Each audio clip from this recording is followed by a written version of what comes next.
Today, NTU students showcase their talent at the annual Inter-Hall Dance Competition. Our reporters will teach you how to beat the bar. And our Muse team takes you behind the scenes at Zook. Hello and welcome to Nanyang Spectrum. I'm Cynthia. And I'm Teoman. So Teo, the annual Inter-Hall Dance Competition has just passed. Yeah, I got to check it out. It was either that or being by myself for the night. Well, if you're into shows like Dancing with the Stars or So You Think You Can Dance, I'm sure you would have felt right at home at Nanyang Auditorium. Just recently, one team was crowned champion and our news team got to check it out.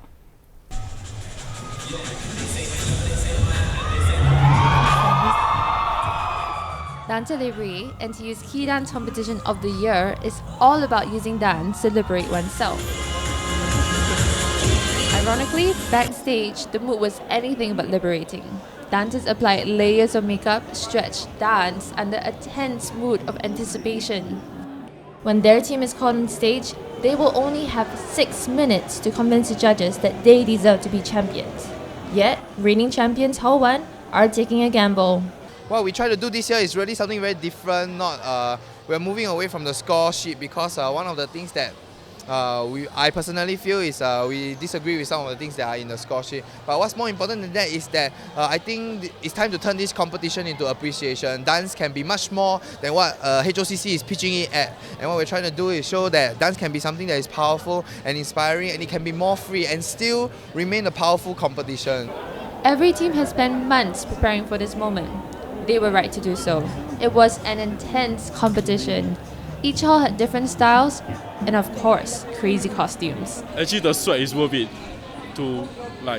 for them to enjoy the performance. So it's kind of worth it to me. Yeah, it's very hot. Yeah. Hi, I'm Timon. Hi, I'm Pumba. And you are from? We are from Hall 60.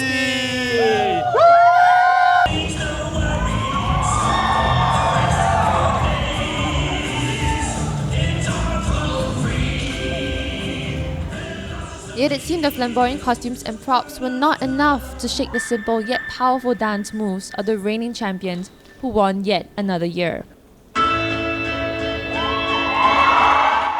grand champion of tonight's Inter-Hall Dance Competition is Hall 1!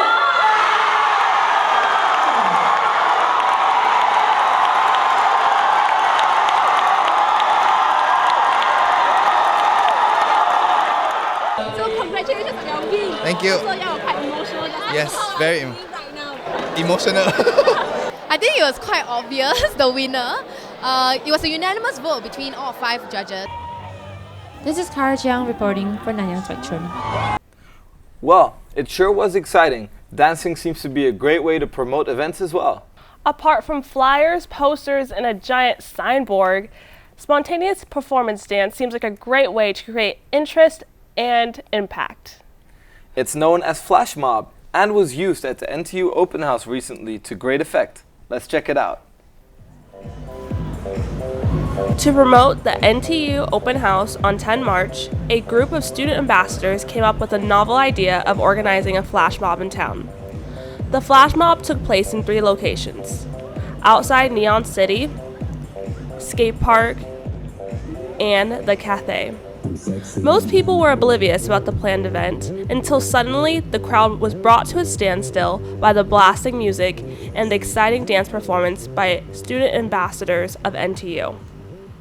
The purpose of organizing this flash mob is because NTU is actually on the furthest part of Singapore, so in order to share the culture of NTU, we are bringing it to town to let everybody know what NTU is all about.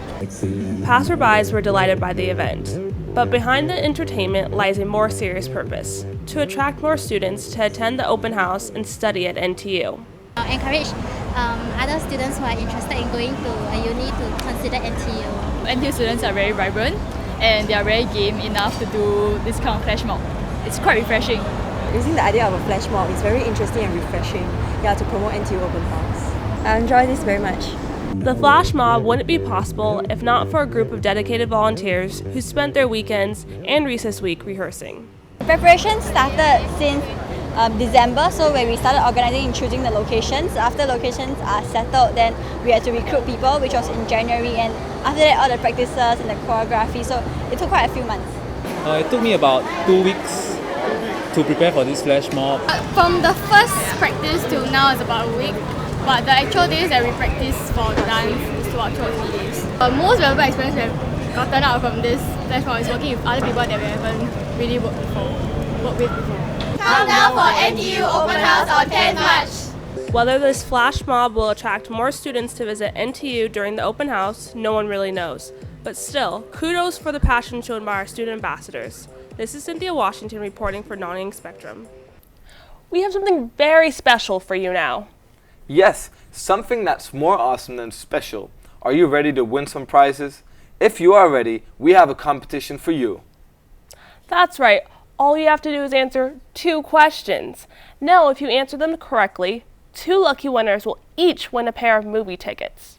Now, these 2 questions are, first, what was the purpose of the flash mob? And second, when was the event held? Again, the 2 questions are, what was the purpose of the flash mob? And when was the event held? Send us your answers to ntu.spectrum.tv@gmail.com. Once again, ntu.spectrum.tv@gmail.com.